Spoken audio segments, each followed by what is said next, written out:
Assalamualaikum warahmatullahi wabarakatuh. Sampurasun. Kali ini admin akan membahas tentang Kipahare atau yang disebut Paku Jajar yakni Hanjuang Siang. Mengutip dari Pantun Bogor, Ronggeng 7 Kalasirna, pada bagian ke-11. Mari kita simak Pantun Bogor berikut. Nyi Putri Arumwiyaga. Kenapa sebabnya Nini dinamakan Paku Jajar?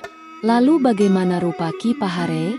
Nini Sarutia, entahlah putriku, sebab Nini belum pernah melihatnya. Tetapi menurut katanya, itu pohon adalah pohon dahulu, dan yang paling dahulu. Tapi adanya di orang Kahyangan. Diberi nama oleh Aki Lengser. Oleh Sang Hyang Wenang dipindahkan ke Kawah Hyang. Memerintahkan Aki Lengser untuk membuat pagar perbatasan. Menurut katanya mah, itu juga. Cuma namanya, yakni Paku Jajar, yakni Kipahare dan ada juga yang disebut Paku Jajar satu lagi, Suji Domas, yakni Suji Badak. Putriku, disebutnya Paku Jajar, bukan berarti pohon paku atau pakis yang berjajar dalam bentuknya, tetapi memberi ciri atau simbol.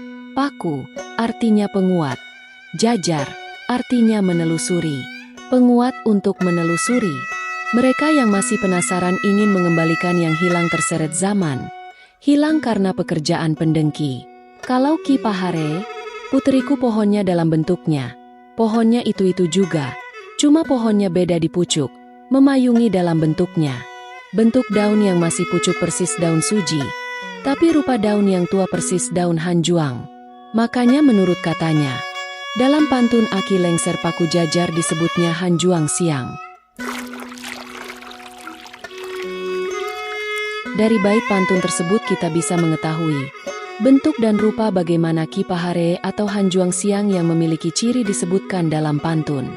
Menurut admin, Hanjuang Siang atau Kipahare adalah pohon pandan Bali.